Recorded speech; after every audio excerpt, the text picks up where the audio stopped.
capítulo 15, Segundas Crônicas. Qualquer dia, sabe o que é que nós vamos fazer aqui? Nós vamos contrariar todo mundo. Eu vou começar aqui a separar a diaconisa, porque tem marido que não tem chamada, aí tem mulher que tem. Aí eu vou separar a diaconisa aqui e perguntar se ele quer. Vamos lá fazer a obra. Os homens não querem ir, as mulheres vão.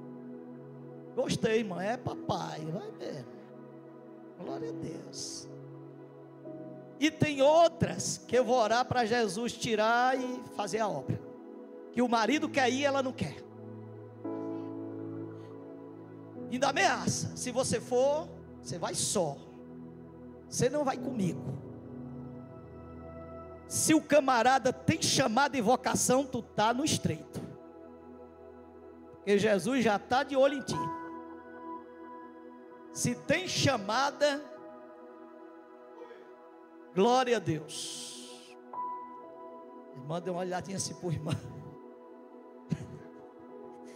Jesus, misericórdia. Glória a Deus. Capítulo 15, vamos aqui. Até daqui um pouquinho nós vamos orar. Ore pelo pastor de vocês, irmãos. Meu Deus do céu. Glória a Deus. Então veio o Espírito de Deus sobre Azarias, filho de Obed, e saiu ao encontro de Asa e disse-lhe: ouve-me, Asa, e todo Judá e Benjamim. Eu não vou aqui fazer uma exegese, eu não vou aqui, deixa o Espírito Santo hoje fazer. Eu sei que aqui tem doutores aí da lei, mas eu estou com saudade. Eu estou com saudade de ver Deus falando diretamente com a igreja. Eu estou com saudade de ver Deus tomando pessoas, sabe, irmãos, mas legitimamente, não é aquela coisinha montada, legitimamente. E Deus revelar corações, porque quando Deus revela corações, há edificação, há consolação e há exortação. Nós estamos vivendo um tempo de uma sequidão terrível sobre a voz de Deus. Veio o Espírito de Deus sobre Azarias, o filho de Obed, e falou a Asa. Aí, como irmãos, a gente precisa voltar isso aqui. A gente já não sabe mais discernir a voz de Deus, a voz de homem. A gente já não acredita mais. Nós estamos no tempo de incredulidade. A gente procura, sabe, por aí a voz de Deus. Deus, Ele está falando conosco. Olha o que é que diz a Bíblia aqui. Nós estamos num tempo, irmãos, aonde a gente parece que nem deseja mais. Me lembra eu do profeta Samuel, capítulo 1, versículo 3. Capítulo 3, versículo 1. Olha o que aqui diz esse texto. Então, capítulo 3. A Bíblia vai falar nesse capítulo, deixa aí o capítulo 3, versículo 1. A Bíblia diz que Deus estava falando com um jovem, mas ao lado do jovem tinha um sacerdote. A regra era Deus falar com quem? Com o sacerdote. Sim ou não? Principalmente naquela época. Mas por que Deus não está falando com o sacerdote? Porque algo estava errado. A Bíblia vai dizer que, está aí nesse texto aí, que não se ouvia mais a voz de Deus. Era rara a palavra, era rara a voz de Deus, era rara a visão. Era um tempo difícil. E porque nós irmãos, estamos se admirando, porque nós estamos nesses dias também. A palavra do Senhor era de muita valia, era rara, quase não se ouvia a voz mais de Deus. Nós não podemos se acostumar com isso.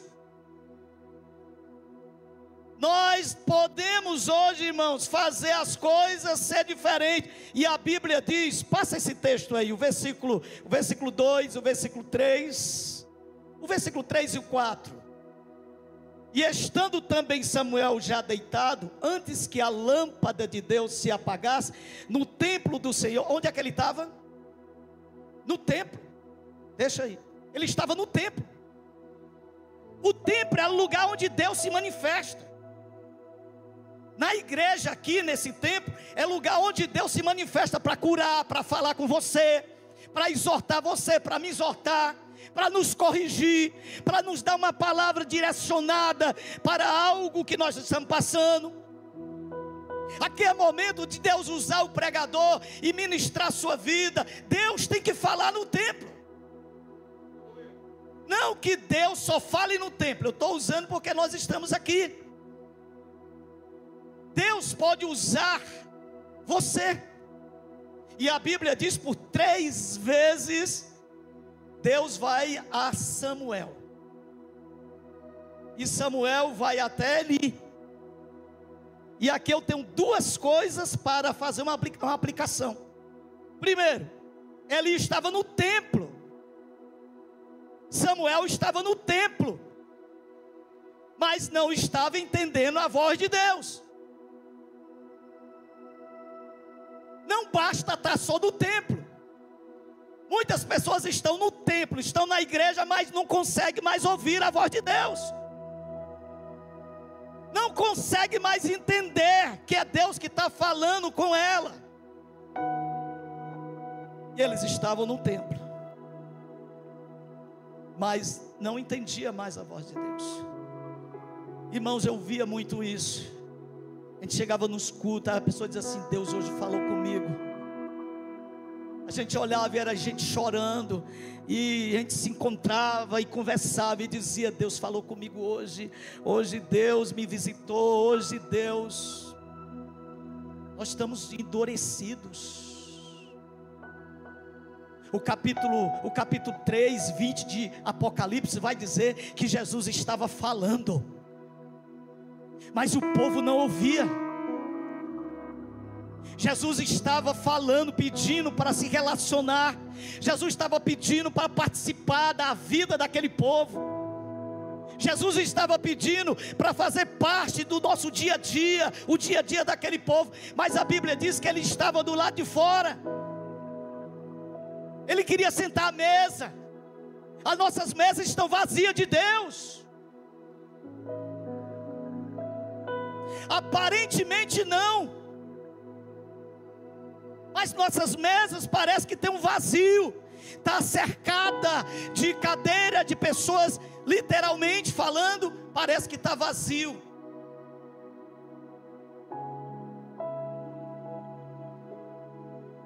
Jesus estava querendo ceiar com eles. Deixa eu dizer aqui uma coisa, hoje eu sofri muito mesmo.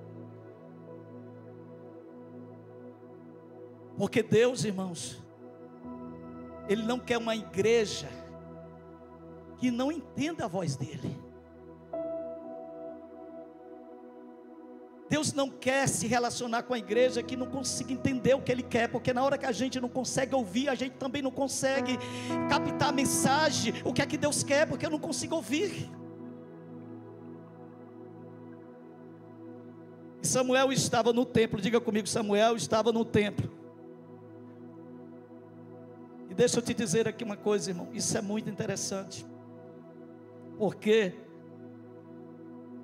Eli, ele entende e diz para Samuel: olha, quando ele te chamar, tu diz assim, fala que o teu servo ouve. Mas como é que estava aquele sacerdote? Esse sacerdote, eu vou trazer a figura do sacerdote como cada um de nós, porque ele está vendo que Deus está falando com aquele menino e não fala com ele. E a Bíblia diz que Deus ainda chama pelo nome: Samuel.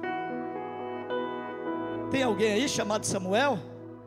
Cadê o Samuel que está aqui hoje? Deus está querendo falar com você hoje. Deus está querendo te dar uma direção hoje. Nós precisamos voltar a ouvir a voz do Espírito Santo. E o Espírito de Deus sobre Azarias, filho de Obed, saiu ao encontro de Asa. Irmãos, eu posso ficar nesse ponto e eu posso até continuar essa mensagem. Mas nós estamos igual aquele povo do Êxodo, do capítulo 20. Nós estamos querendo ouvir o homem falar. Fala conosco, Moisés. Nós temos medo de ouvir o que Deus quer realmente de nós. Nós não precisamos ter medo, porque tudo o que Deus quer de nós é melhor para nós.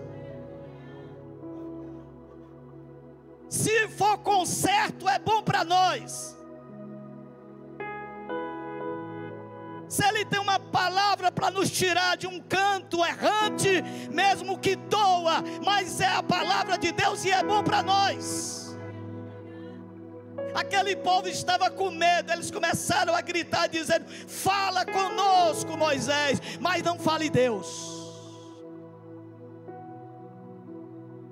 Porque Deus não se engana quando Ele fala. Porque Deus não dá tiro incerto. O tiro é certo, é certeiro. Ele sabe da sua estrutura, da sua vida, o que você faz, o que você pensa, o que você acha. Ele conhece, Ele sabe tudo.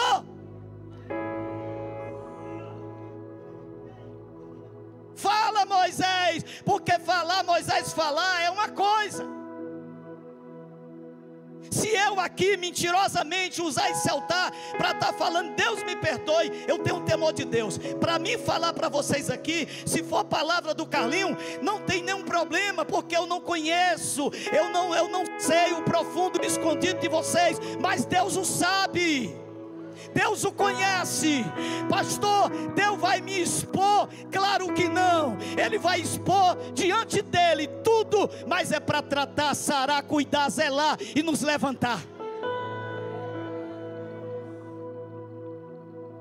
Fala, Moisés, conosco. Nós temos medo de Deus falar conosco. Irmão, foi 15 minutos que Deus me deu nessa mensagem. Vocês acreditam nisso? Eu passei o dia todinho e Deus só dizendo: bota esse sermão para depois, esse aqui para depois, esse aqui para depois, esse aqui para depois, esse aqui para depois. Aí Deus me deu isso aí em 15 minutos.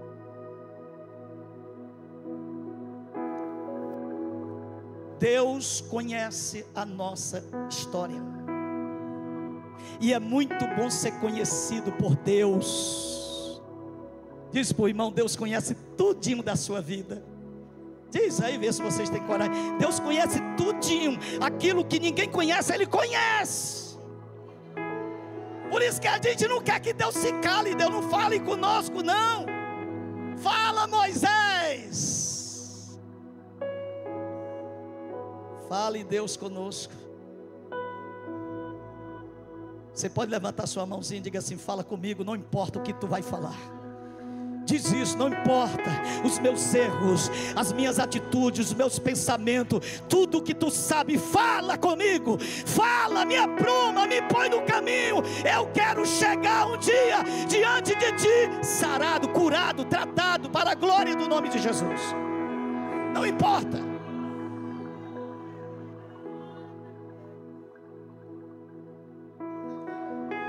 Se a gente pudesse aqui fazer Tem muitas pessoas hoje que não quer ouvir Deus falar. Irmãos, como é bom ouvir Deus falar. Como é bom Pedro ouviu Jesus falar assim. Olha o que é que Jesus vai dizer para Pedro: Pedro, tu me ama mais do que esses? Se eu fosse Pedro, eu tinha saído correndo. Eu tinha saído correndo, nunca mais eu queria saber de Jesus. Jesus fazer um negócio daquele na frente de todo mundo sabendo que eu tinha negado Pedro, todo mundo sabendo que eu, que tinha negado Jesus, que Pedro tinha negado Jesus, todo mundo sabendo, e Jesus vai fazer uma pergunta daquela. Tu me ama mais do que todos eles. Deus estava confrontando Pedro. Deus estava dizendo: essa palavra vai doer, mas essa palavra vai produzir em você. Essa palavra vai produzir em você o verdadeiro amor por mim. Essa palavra vai produzir em você não esse amor que você falou aí, que você me negou. Não, essa palavra vai produzir o amor ágape. Você vai morrer por mim, porque essa palavra vai produzir. A voz de Deus nos muda. Você pode dizer isso para o irmão: a voz de Deus muda você. A voz de Deus tira você de um canto e bota para o outro. A voz de Deus nos leva para lugares mais elevados na presença dEle. Jesus disse: quando tu se converter, você já pensou um negócio desse, irmão? Se ele tivesse dito assim: fala comigo, João. João ia dizer assim: Pedro, tu é o coluna da igreja. Tu é um cara até legal, Pedro. Tu tem umas coisinhas aí, tu gosta de puxar a faca para os outros, mas tu é um cara legal. Mas Jesus diz assim: quando tu se converter, sabe o que é que Jesus estava dizendo? Você precisa mudar, você não é convertido, você ainda não está do jeito que eu quero. Eu vou fazer uma obra na sua vida, irmão. Se é para Deus falar e fazer uma obra na nossa vida, que Ele faça. Eu quero ser melhor para Deus, eu quero viver melhor diante dEle. Meu Pai do céu. Então vamos lá. E ouviu Asa todo Judá. Eu vou passar isso aqui, tá bom? Então vamos lá. Eu vou passar isso aqui. Deus querendo, a gente volta. Mas olha aqui, o versículo 3 vai dizer assim: Israel esteve por muitos dias sem o verdadeiro Deus. Olha, se ele estava lá, ou seja, verdadeiro Deus quer dizer que ele tinha Deus, só que não era verdadeiro. Passou muito tempo sem o verdadeiro Deus. Então eles tinham outros deuses, né? Mas tem duas coisas aqui que a gente pode aqui rapidinho meditar. Primeiro é que a razão da nossa vida, a razão da nossa vitória, das nossas bênçãos, do sucesso que você, não sei como é que se diz, eu não gosto de usar esse texto, essa palavra de sucesso. Mas se você está de pé hoje aqui, o versículo 2, sabe por quê? Porque o Senhor está na sua vida.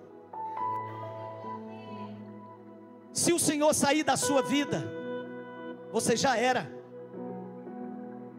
Asa foi exortado pelo Senhor, porque Asa vinha ganhando as guerras. E Asa foi exortado o seguinte: se você deixar o Senhor, se exaltar o seu coração, se você for achar que é alguma coisa, se você não entender de que é Deus que está fazendo tudo isso aqui, você vai ficar sozinho. Mas se você entender aqui o que Deus está fazendo, Deus vai conservar você no caminho. Irmãos, não vamos a lugar nenhum se Deus não estiver na direção da nossa vida. Por isso que nós temos que estar ouvindo Ele, para poder Ele estar dirigindo a nossa vida. O capítulo 15 de João, versículo 15 e 5, diz que sem Ele nada nós podemos fazer. Diga para o irmão: sem Deus você não vai a lugar nenhum. Você não vai fazer nada, você não vai chegar aos propósitos de Deus.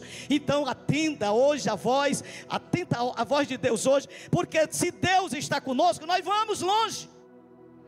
Está aqui, ó. Porque sem Deus nada podereis fazer. Não importa o ambiente, não importa. Se Deus está conosco, irmão, o deserto vai ser um jardim do Éden. Se Deus está conosco, lá no Salmo 23, versículo 4, o salmista Davi vai dizer que mesmo que ele passe pelo vale de sombra da morte, ele não vai temer mal algum, porque tu estás comigo, levanta a sua mãozinha, diga assim: eu não me importo o lugar que eu esteja, mas se Deus está comigo, eu vou avançar, eu vou conseguir, eu vou chegar lá, porque Ele está comigo, e Ele tem um cajado, mas também te consola. A vara e o cajado é para te guiar e te consolar. Aleluia, glória ao teu nome, Jesus. Mas veja bem, Deus está dizendo: você tem que conservar a minha vida, a minha presença na sua vida. Irmão, é tão sério isso aqui, porque a gente, sabe, às vezes a gente não observa isso. O grande líder chamado Moisés, no capítulo 33 do Êxodo, um versículo bem conhecido, no versículo 15, a Bíblia vai dizer que Deus chama Moisés e ordena que Moisés saia com aquele povo. Deus ordena que vai mandar anjo, e Deus dá todo o suporte. Só que Deus não ia. Deus ia mandar anjo, ia mandar lá o presbítero, o diácono, o evangelista, mas Deus não ia. Olha o que é que Moisés vai dizer. Então disse: a tua presença, se você não for conosco, não nos faça subir daqui. Deus está dizendo para nós nessa noite: conserve a minha presença na sua vida. Recebe aí, irmão. Olha o que você está fazendo. Preste atenção o que você está falando. Preste atenção aonde você está pisando. A minha presença não pisa em todos os lugares. Olha o que Deus está falando. Quem tem ouvidos, ouça o que o Espírito diz à igreja. Porque Deus não é obrigado a estar conosco. Às vezes a gente fala de Deus como se Deus estivesse, sabe, irmão, Ele estivesse se submetendo aos meus caprichos. Diga comigo assim: pastor, fala Jesus. Diga assim comigo: pastor, o senhor hoje está arrochando mesmo. Sabe, irmão, Deus, escute, Deus não é o Deus que a gente faz aqui não. Deus não é o Deus que a gente pensa que Deus é o Deus que está aqui. Deus, Ele não anda por todos os caminhos, Ele está em todos os lugares, mas andar é outra coisa, ativo é outra coisa. E a gente tem que tomar muito cuidado com isso. Porque a gente fica dizendo: ah, Deus, Deus, Deus. Irmão, Deus é que sabe. Deus sabe tudo mesmo. Mas Deus chamou você para ser separado. Deus chamou você para ser santo. Deus chamou você para ser propriedade exclusiva dEle. Deus não divide com ninguém. Você é dEle. Ele comprou você pelo sangue de Jesus. E Ele chamou você com um propósito. Você é propriedade peculiar dEle. Você é nação eleita. Cadê a nação eleita? Você é sacerdócio real. Você é dEle. E Ele não vai perder você para o diabo, não. Aleluia. Demas Lacachorenas. Aleluia.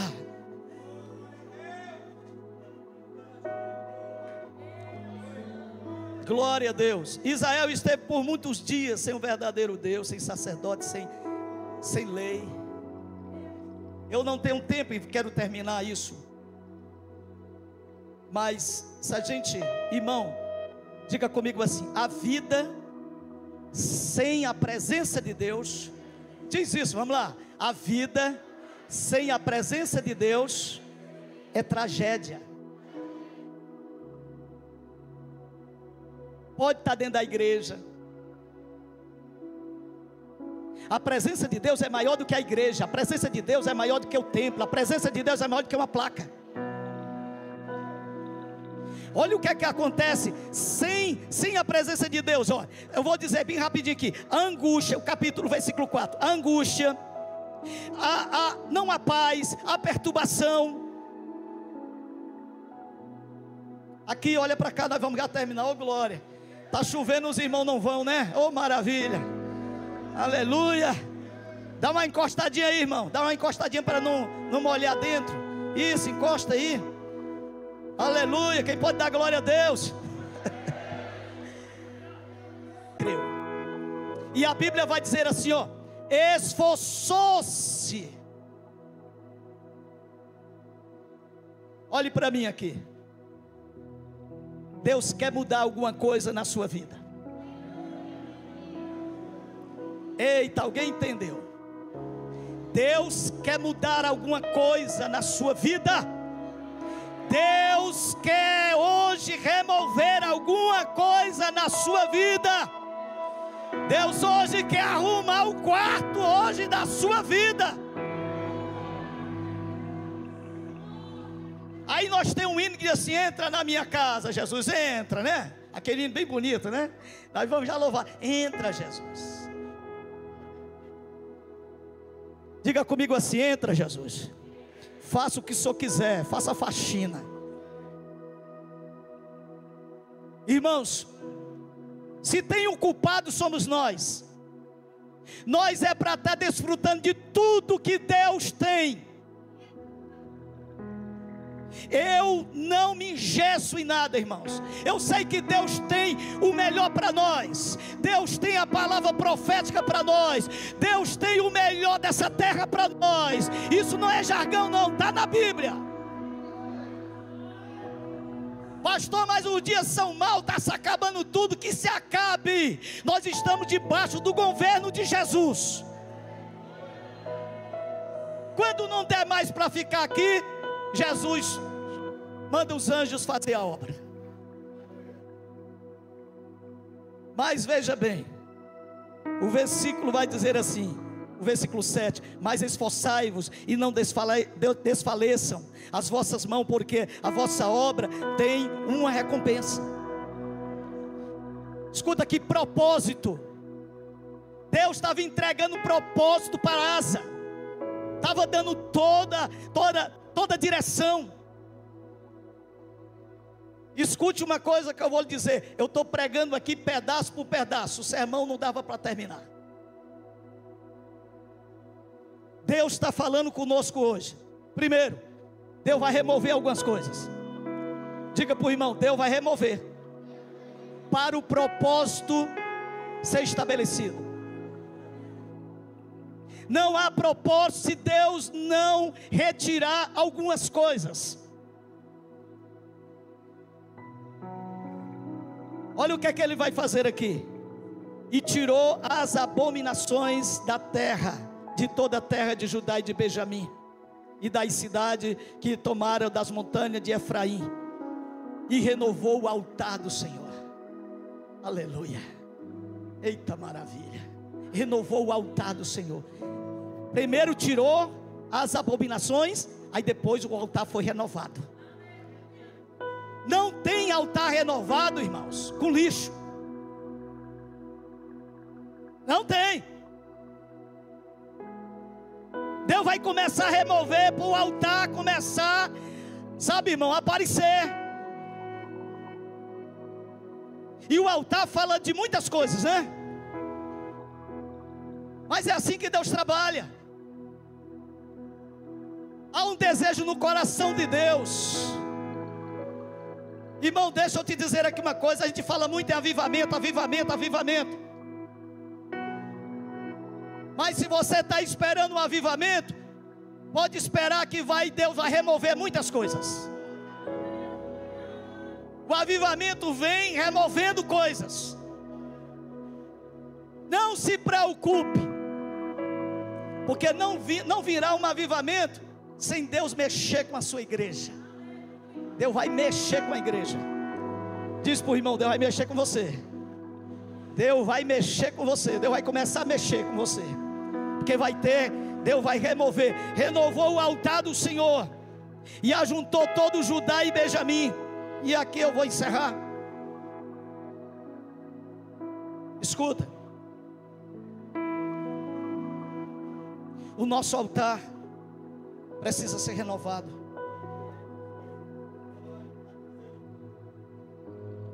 Deus vai remover as intrigas. Deus vai remover os enganos, as mentiras. Deus vai remover a falsidade. Irmão, eu gosto quando Deus fala comigo assim, sabe? Eu quero ser tratado por Deus. Eu quero que Deus, sabe, pode meter a... Mas Deus vai remover. Aí quando Deus remover isso, irmãos, aí o altar vai ser estabelecido. Aí vai ter uma verdadeira adoração. Vai ter um derramar de Deus nesse altar. Aí vai ter alegria. Olha aqui, e entraram num concerto com o Senhor. Eu vou orar, não vou mais passar daqui. O versículo 15 diz: e todo Judá se alegrou. O versículo 15, no último texto do versículo vai dizer: e o Senhor lhe deu repouso. Vou aqui fazer um resumo. Quando Deus remove das nossas vidas todo o lixo,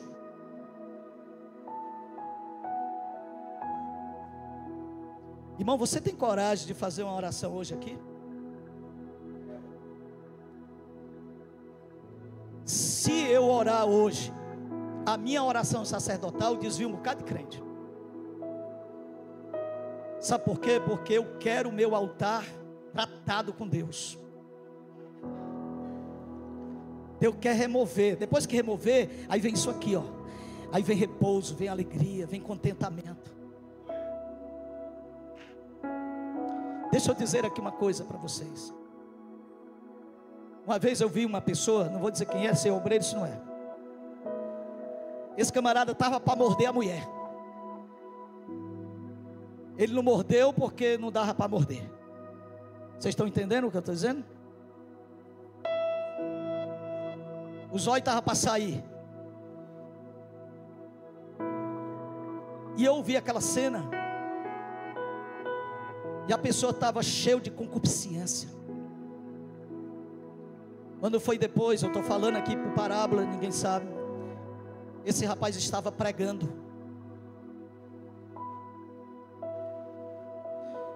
Tem lixo no altar. Tem lixo no altar. Temos que tirar o lixo do altar. Temos que fazer igual o capítulo 15, aquela mulher que começou a varrer a casa. Começou a varrer para achar aquela dracma. Mas ela precisou varrer, fazer uma varredura. Você quer ver Deus operar na sua vida? Você quer ver Deus sacudir a tua parentela, salvar, quebrar jugo, tirar a idolatria, perdoar a pessoa, fazer uma obra, soprar sobre a sua vida? Comece hoje a dizer: Deus, pega hoje o meu altar, limpa o meu altar hoje. Meu Pai do céu, que mensagem foi essa, Jesus? Mas Deus quer hoje remover. Por gentileza, fica de pé. Meu Pai do céu.